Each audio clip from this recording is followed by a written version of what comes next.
Fast communication और आप देख रहे हैं पब्लिक फर्स्ट, सर्वदा भारतीय।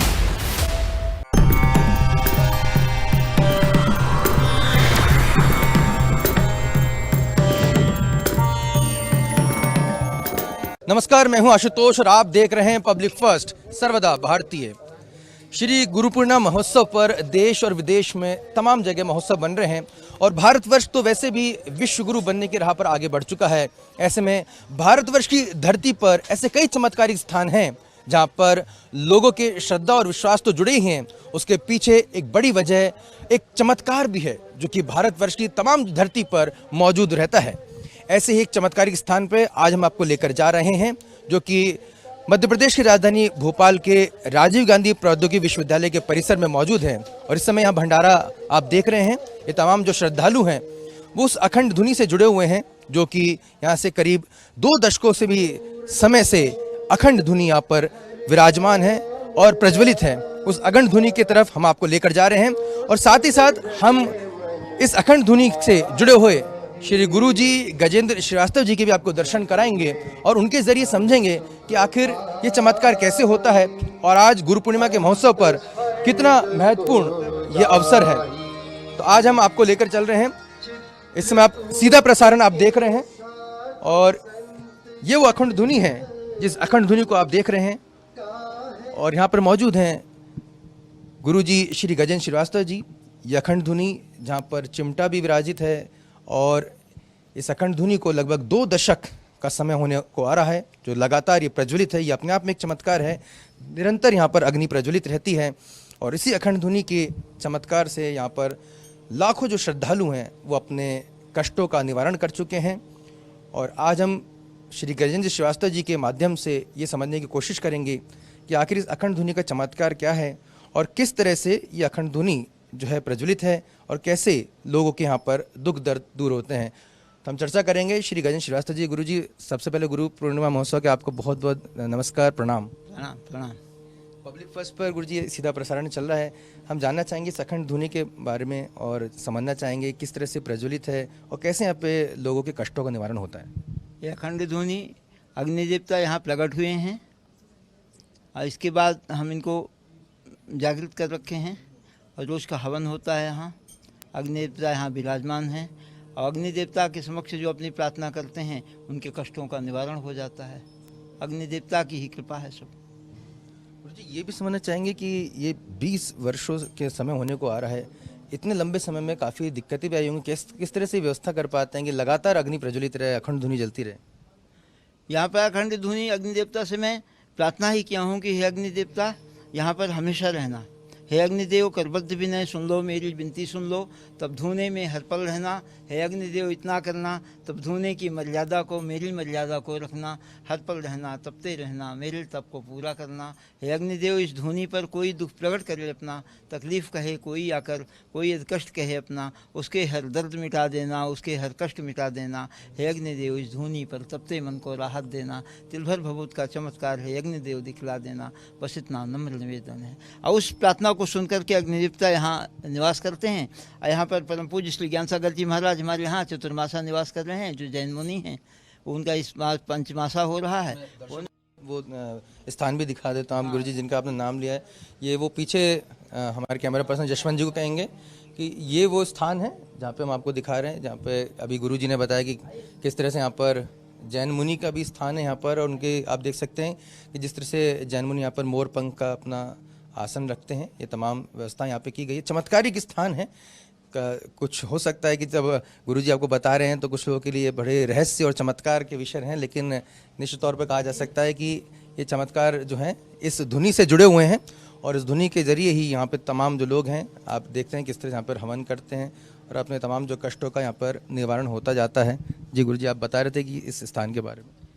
कष्ट निवारण अग्नि देवता के माध्यम से होता है। जो भी प्रार्थना करता है, यहाँ ये सिद्ध जगह हो गई है। यहाँ पर सेवा करते करते तो जो भी आते हैं यहाँ अपनी प्रार्थना करते हैं उनको उनका कष्ट निवारण होता है। और कुछ कष्ट स्वाभाविक हैं जिनका कहीं निवारण नहीं होता। जो कष्ट का समय आ जाता है, जब कष्टों की रात बीतने वाली होती है, तब परमात्मा कोई ना कोई रास्ता दिखाता है। आप सही समय पे मेरे पास आए हैं, मैं आश्रय हूँ अमृत के रसानंद का। हो सकता है दर्द के मिटने का वक्त आ गया हो, जब दर्द के मिटने का समय आता है तब लोग यहाँ आते हैं। अंत भगवान कहते हैं अथवा बहुनेतेन किम ज्ञातेन तवार्जुन स्थिर में एकासेन स्थित जगत। इतना सब कुछ तुम्हें जानने का प्रयोजन क्या है? मैं सारे संसार को एक अंश करके धारण कर रखा हूँ। जब परमात्मा ही सारे संसार को एक अंश करके धारण कर रखा है तो परमात्मा ही यहाँ सेवा करने का अवसर दिया होगा हमारे माध्यम से। तो मैं यहाँ बैठता हूँ और लोग यहाँ सेवा करते हैं, आते हैं, पूजा करते हैं, प्रार्थना करते हैं, अपनी भावनाएं प्रकट करते हैं और उनके कष्टों का निवारण हो जाता है। बस इतना सा है, ये मेरी सेवा भाव है। मैं अपना समय दान करता हूँ यहाँ पर। जी, आप काफ़ी सुंदर कविताएं भी लिखते हैं, लेखनी में भी आपका हमने देखा है कि काफ़ी मधुर हाथ है। आपके ज़रिए इस गुरु पूर्णिमा महोत्सव के अवसर पर हम कुछ चाहेंगे कि आप हमारे दर्शकों को भी कुछ अच्छी पंक्तियां सुनाएं। न तुम अपना इसे समझो न हम अपना इसे समझें, न तुम अपना इसे समझो न हम अपना इसे समझें। ये साझे का समंदर है, गुजर तुम भी कर लो, गुजर हम भी कर लें। चलो मसलें समंदर को मथानी प्यार की लेकर, गरल निकले तो पी लेना, शशि निकले तो दे देना। हजारों रत्न अंतस में छुपे हैं रत्न गर्भा के, असिर निकले तो ले लेना, शशि निकले तो दे देना। न चढ़ना फिर कभी मंदिर की सीढ़ी भावना लेकर, नहीं स्वीकार करती हैं कभी पूजन के अच्छत को। न दिल में लालसा रखना कभी वरदान पाने की, धरा है जिसमें इंसानी मगर पत्थर की मूर्त है। न बर तुमको कभी देगी न बर मुझको कभी देगी, ये चौराहे की प्रतिमा है, दरस तुम भी कर लो, दरस हम भी कर लें। जी, ये अगर कोई सामान्य व्यक्ति, आज गुरु पूर्णिमा का महोत्सव है, जिनके गुरु नहीं हो, जिन्होंने गुरु दीक्षा नहीं ग्रहण की हो, उन्हें किस तरह से जो है आप संदेश देना चाहेंगे? वो कैसे अपने जीवन में गुरु का जो आशीर्वाद प्राप्त कर सकते हैं, वो किस तरह से जो है अपने जीवन को बेहतर कर सकते हैं? गुरु एक सत्ता है, गुरु एक शब्द है, गुरु एक प्रार्थना है, गुरु एक दिव्य शक्ति है। गुरु ए परोमंत्र है, गुरु ए परोजप है, गुरु ए पराविद्या नाश किंचित गुरुम बिना। कृष्णम वंदे जगत गुरुम, कृष्ण संसार के गुरु हैं। और उस परासत्ता को हम जब स्वीकार कर लेते हैं तो गुरु तो अपने आप से स्वीकार कर लेता है, हो जाता है। और जो ये है दीक्षा का विधान है, तो दिव्य प्रेम के दान को दीक्षा कहते हैं। दीक्षा कोई ऐसी वो नहीं है कि किस चीज़ को गुरु देता है, हम दिव्य प्रेम के दान को दीक्षा कहते हैं। और जब प्रेम प्राप्त होता है तो आदमी परमात्मा के करीब हो जाया करता है। बस इतना ही है प्रेम का साधन। और गुरु और शिष्य का एक प्रेम होगा तो एक दूसरे से जुड़ जाएंगे, तो इस लोक से उस लोक तक जाने का एक साधन मिल जाएगा। आज भारत विश्वगुरु बनने के लिए, पुनः विश्वगुरु बनने के लिए आगे बढ़ रहा है और कहीं ना कहीं आज पूरे विश्व में योग दिवस भी अब मनाया जा रहा है। ये आज से कुछ समय पहले तक ये एक सुनने और समझने में भी बहुत ही चमत्कारी लगता है, लोग यकीन नहीं करते, लेकिन ये सब कुछ होने जा रहा है। भारत विश्वगुरु बन रहा है और आज गुरु पूर्णिमा महोत्सव है। भारतवर्ष के लिए आप क्या कुछ यहाँ पर कहना चाहेंगे? भारत विश्वगुरु था, विश्वगुरु है और विश्वगुरु रहेगा। भारत अनंत जन्मों से, अनंत कोटि समय से, कई ब्रह्मांड, संपूर्ण संसार, सारा दुनिया ही भारत है। और यह भारत हमेशा से विश्वगुरु रहा है, इसे कोई नहीं रोक सकता विश्वगुरु बनने से। यहाँ यह भूमि ही ऐसी है, तपस्वियों की भूमि है, मुंडे साधुओं की भूमि है, जटाधारी साधुओं की भूमि है, हर संप्रदाय की भूमि है, जिसमें फकीर रहते हैं, योगी रहते हैं, त्यागी रहते हैं, ब्रह्मचारी रहते हैं, जटाधारी रहते हैं। हर तरह के जब लोग जिस दुनिया में रहते हैं तो उससे बड़ा कुछ धरा हो नहीं सकती। और भारत विश्वगुरु कहलाता, भारत युगों से विश्वगुरु है, क्योंकि गुरु शब्द क्या है? ज्ञान को देने वाला। अब भारत में ज्ञान पैदा होता है, यहाँ पर एक एक से मनीषी लोग पैदा हुए हैं, एक एक से महामुनि पैदा हुए हैं, एक एक से ज्ञानी पुरुष पैदा होते हैं, एक एक से संत पुरुष पैदा होते हैं। जिस धरती में ऐसे महामानव पैदा होंगे वो विश्वगुरु नहीं तो और क्या होगा? विश्वगुरु होने का ही संदेह है। हवन का कितना महत्व रहता है? क्योंकि एक भारत की जो हमारी सनातन संस्कृति है उसमें यज्ञ और हवन को विशेष मान्यताएं दी गई हैं, लेकिन कालांतर में कुछ ऐसा माना गया कि साहब इसको लोगों ने इसको अंधविश्वास से जोड़ दिया गया। और जो अंग्रेजी शिक्षा दीक्षा रही उसमें तो बहुत इसको आडंबर की श्रेणी में खड़ा कर दिया गया। लेकिन हम यहाँ देख रहे हैं कि यहाँ पर न केवल आपकी अखंड धुनी चल रही है, बल्कि आम लोग भी यहाँ पर आकर उस धुनी में अपनी आहुति डाल रहे हैं। कितना महत्वपूर्ण है ये संस्कार भारतवर्ष के लिए? हवन से वातावरण शुद्ध होता है, प्रकृति शुद्ध होती है। और जब वातावरण शुद्ध होगा, प्रकृति शुद्ध होगी, वायुमंडल शुद्ध होगा, ऑक्सीजन की मात्रा ज़्यादा बढ़ेगी। तो हम ये हवन का साइंटिफिक रीजन है, बहुत बड़ा। हवन करते हैं तो वातावरण शुद्ध हो जाता है, प्रकृति शुद्ध होती है, जो दूषित वायु है, दूषित जलवायु है, ये नष्ट हो जाया करती है। इसलिए हम हवन करते हैं। हवन का बड़ा महत्व है अपने आप में। हवन से वातावरण पूरा शुद्ध हो जाया करता है। तो गुरुजी ये और हम जानना चाहेंगे कि आज गुरु पूर्णिमा महोत्सव है और जो तमाम जो हमारे भारतवर्ष में इस समय सभी जगह गुरु पूर्णिमा मनाई जा रही है। अक्सर ये जो पूर्णिमा के बाद ही श्रावण मास का भी जो आरंभ हो जाएगा, तो इस दौरान हमें किस तरह से अपने जीवन को बेहतर स्वस्थ रखने के और क्या कुछ करना चाहिए, आपके जरिए में संदेश जाएंगे। चमन के फूल से दामन तो सभी भरते हैं, और गुलों की राह में कांटों को भी चुनना होगा। किसी उदास दिल को फिर से हंसाने के लिए आज मौने बहार बन के मचलना होगा। कल जो अपने इतिहास के ऊपर आए हैं उन्हीं होठों पे गीत बन के मचलना होगा। और दर्द से आह न भर, मिटने की परवाह न कर, प्यासी धरती के लिए धूल में मिलना होगा। चमन के फूल से दामन तो सभी भरते हैं, गुलों की राह में कांटों को भी चुनना होगा। हम जन्म जन्म के साथी हैं। आज हम इस जगह पे जहाँ बैठे हैं, जिस परासत्ता के अधीन बैठे हैं, जिस परासत्ता के नीचे हम बैठे हैं, वह हमारी दीपा हैं, जिनकी महाशक्ति थी। वो हमारे साथ जब वो थी तब भी वो देवी जैसी थी। आज वो नहीं है तो तुम तो देवी माँ के स्वरूप में युगों तक पूजी जाओगी और मंदिर की प्रतिमा बन करके दीपा देवी कहलाओगी। तो हमारे साथ हम शक्ति के साथ जीवन जिए हैं, इसलिए जब हम कोई महाशक्ति के साथ जीवन जीते हैं तो शक्ति स्वरूपा हो जाता है जीवन पूरा। तो इनके तो हम जन्म जन्म के साथी हैं, हम जन्म जन्म में मिलते हैं, जन्म जन्म का नाता है, या जन्म जन्म का रिश्ता है। सब कुछ था मेरे पास प्रिय, तुम पारस थी मेरी दीपा, लक्ष्मी थी सरस्वती माता, तुम दुर्गा थी मेरी दीपा। गर्वित होता है मेरा मन, तुम मेरी थी मेरी दीपा, हर्षित होता है हृदयांगन, तुम देवी थी मेरी दीपा। मेरा मन जब भी याद करे तुम दिख जाना मेरी दीपा, हर बंधन तोड़ चली आना जब तुम्हें पुकारूं मैं दीपा।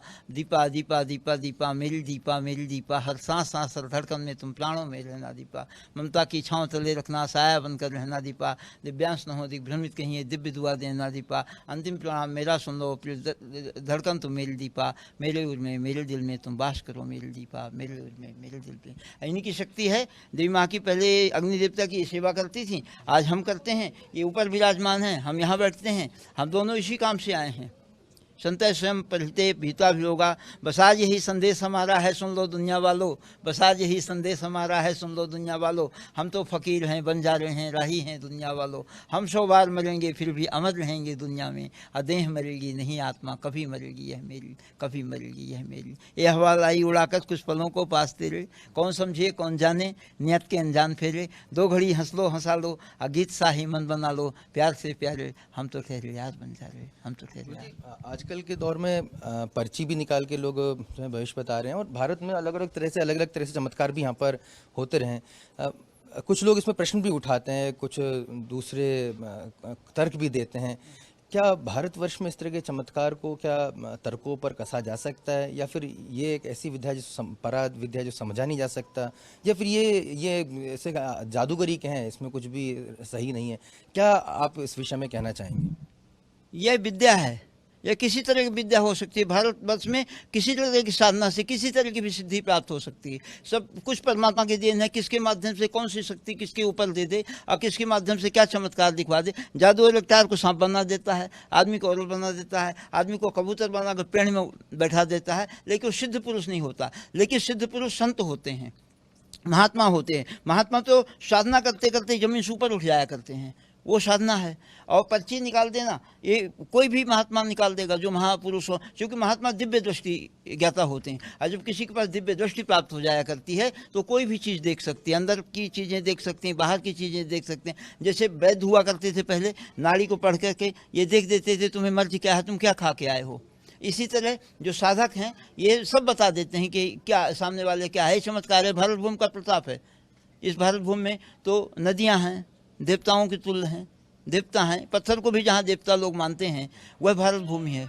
तो इसमें तो कुछ भी हो सकता है। कोई भी महापुरुष किसी भी स्तर पर बढ़ सकता है। किसके माध्यम से समाज का कितना कल्याण, पर्चा निकाल देने के बाद भी समाज का कल्याण है, वह समाज के लिए जी रहा है। जो व्यक्ति ऐसा करते हैं, जिस विधा से भी करते हैं, जिस प्रकृति से करते हैं, जिस माध्यम से करते हैं, सबका एक ही मकसद है कि संसार सुखी रहे, संसार के सारे रोग खत्म हो जाएं, संसार की व्याधाएं खत्म हो जाएं, संसार की पीड़ाएं खत्म हो जाएं। और जब उसका ये मकसद होगा तो वो कुछ भी देख सकता है। वो साधना किस पे है? संतों में है। संत है स्वयं परिचय भीता भी होगा। संत वही हैं जो अपने आप को दूसरों के हितों में लगाए रहते हैं। घर छोड़ दिए, सुख त्याग चले, ममता और मोह को त्याग चले, पलकर के बड़े किस घर में हुए हो, आज गेह की छोड़ चले, माता के ममत्व को छोड़ चले, भाई की विभूति को छोड़ चले, बहनों का भरोसा रहा होगा उनके भी इरादे को मोड़ चले, पालक कोई पिता से रहे, पलकों के भरोसे को छोड़ चले, दुनिया के जंजाल से छोड़ के विपरीत खुदा से वो नाता को जोड़ चले, घर छोड़ चले। ऐसे संत महापुरुष देश में अगर हो जाएं तो कुछ भी बता देंगे, उनको पर्चा निकालने की भी जरूरत नहीं। लोग तो खड़े होकर पढ़ देते हैं, माथा पढ़ के बता देंगे, इसलिए अलग होते हैं। जन्मों जन्मों की बातें जानते हैं लोग, 3 जन्मों की बातें जानते हैं, 7 जन्मों की बात बता देते हैं। लोग क्या सोचते हैं ये बता देते हैं। ये तो छोटी सी चीज़ है, कल की चीज़ें बता देना बहुत छोटा सा काम है। कोई भी देख के बता, जो अगर आपको कोई चीज़ बता दी या पर्चा निकाला या कुछ भी हुआ कि आप यहाँ से आए हैं, आपके इतने भाई बहन हैं, आप इस काम से आए हैं, तो आप तो खुद जानते हो कि आप किस काम से आए हो, आप किस विधा से आए हो, क्या काम है आपका, आपका वास्ता क्या है आने का, आपका उद्देश्य क्या है आने का। आप तो खुद अपने उद्देश्य, अगर कोई सामने वाला बताता है तो ये हो जाता है ये कुछ जानता है बस। और कोई महापुरुष, कोई सिद्ध पुरुष इन सब चमत्कारों के अधीन नहीं होते, लेकिन जिसको जो सेवाएं भगवान ने दिया है वो लोग करते हैं। नहीं, हमने तो बड़े बड़े महात्मा देखे। हम चित्रकूट में 14 साल रहे हैं, ग्रामोदय विश्वविद्यालय में थे हम, तो अपना वहाँ समय दान करते थे, फिर वहाँ से यहाँ आ गए, ऐसा अखंड धुन की सेवा करने का अवसर हुआ। इस भूमि का पुण्योदय हुआ होगा तो हम यहाँ चले आए। सही कहा गुरुजी आपने। और हम अक्सर इस तरह के जो प्रश्न पूछते हैं उनसे ये नहीं पूछते कि क्या आपने ब्रिटेन में कोई साधु को उन्हीं के, अगर हम देख लें रिलीजन में कोई साधु कोई पहाड़ पे कोई तपस्या कर रहा हो, तो ये इस तरह के जो प्रश्न है वो सिर्फ भारतवर्ष में पूछे जाते हैं। तमाम जो तर्क और कुतर्क यहीं पे किए जाते हैं, लेकिन ये कोई नहीं पूछता है कि विदेशों में कहीं इस तरह का उदाहरण मिलता है कि वहाँ पे कोई उनके रिलीजन में या उनके किसी मत में ही कोई बाबा जी जो हैं ऊपर पहाड़ पे बैठ के तपस्या कर रहे हों या कुछ, या अपने जीवन को बिल्कुल जो है तपा रहे हों। तो ये भारतवर्ष में होता आया है, और गुरुजी ने जैसा बताया कि इस चमत्कारिक भूमि है, विश्वगुरु बनने की राह पर है, और लिहाजा हमसे ये प्रश्न किए जाते हैं, कुतर्क किए जाते हैं, तर्क किए जाते हैं। लेकिन ये धन्य हो भारत की ऐसी पुण्य सलीला भूमि कि हमारे जो तमाम जो गुरु हैं, संत हैं, वो उसका बहुत ही अच्छे से जवाब भी देते हैं, बहुत ही अच्छे से समझाते भी हैं, और निश्चित तौर पर यही भारतवर्ष की महानता भी है। मेरा नाम नंद किशोर पाठक है। हम लोग कम से कम आज 10-12 साल से जुड़े हुए हैं गुरुजी के पास से। हमेशा त्यौहार पे आते रहते हैं, गुरु पूर्णिमा वैसे भी नॉर्मल टाइम में भी आ जाते हैं। जब भी जो समस्या हो या परेशानी हो, कुछ पूछना हो तो आ जाते हैं। और बड़ी शांति मिलती है, और जो भी वो बोलते हैं बहुत अच्छा बोलते हैं, और सही बोलते हैं, जो भी बोलते हैं सही बोलते हैं, कुछ भी आप पूछो उनसे। अखंड धुनी तो बराबर जलती रहती है। हम जब भी आए हैं इतने सालों से बराबर हम देखते हैं कि अखंड धुनी चलती रहती बराबर, और अच्छा माहौल है। जो भी लोग आते हैं हमें लग रहा है कि सब लोग संतुष्ट होकर ही जाते हैं यहाँ से। मैं तो हम लोग तो पिछले 15 साल से यहीं पे हैं, और सर हमारे साथ में ही जॉब में है। तो हम हर बार जब भी गुरु पूर्णिमा होती है और हम लोग आते हैं, और एक बार और भी होता है तो भंडारे में प्रसाद वगैरह होता है। और जो यहाँ पे मतलब किसी को भी किसी प्रकार की या मुझे कोई तकलीफ़ होती है तो मैं सीधे यहीं आता हूँ और यहाँ के बात करता हूँ गुरुजी से, और मेरे सारे दुख कट जाते हैं। जय श्री कृष्ण। जय श्री कृष्णा। यहाँ गुरुजी से जब से जुड़े हैं तब से मेरे को एक मार्ग मिल गया है, जिससे मैं अपने जीवन की राह पे चल रही हूँ, सही राह पे चल रही हूँ। और यहाँ आने से सारे मेरे कष्ट और मुझे जहाँ भी कोई चीज़ रुकावट होती है, गुरुजी सही मार्ग पे दिखा के हमें एक अच्छा मोड़ देते हैं जीवन का, और जिससे एक जीवन एक सही मार्ग पे चल रहा है। और यहाँ पे धुनी स्थापित है करीबन 15 साल से। जो यहाँ पर आके जो भी अपनी कष्ट कहता है वो उनके हिसाब से ख़त्म हो जाते हैं। बस श्रद्धापूर्वक आइए और अपने कष्टों को धुनी में कहिए, आपके कष्ट सब खत्म हो जाएंगे। जय श्री कृष्ण। मैं यहाँ 2018 से गुरुजी से जुड़ा हुआ हूँ।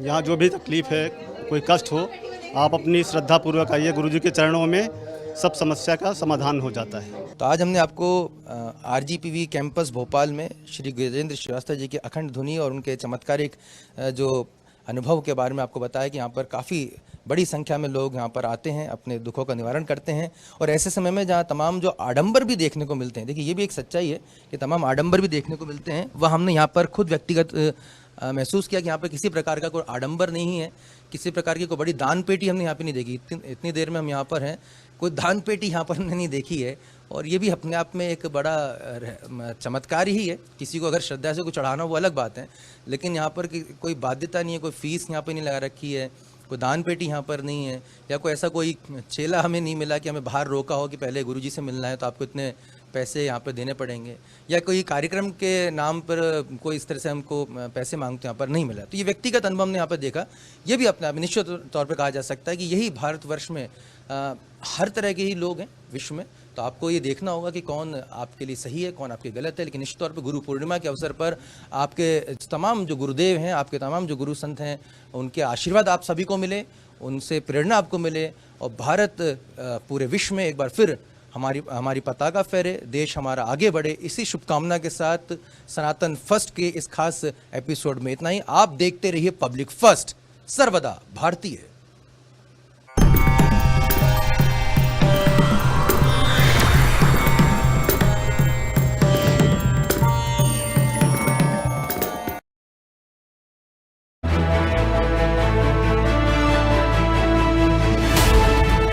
ये है इंडिया फर्स्ट कम्युनिकेशन और आप देख रहे हैं पब्लिक फर्स्ट, सर्वदा भारतीय।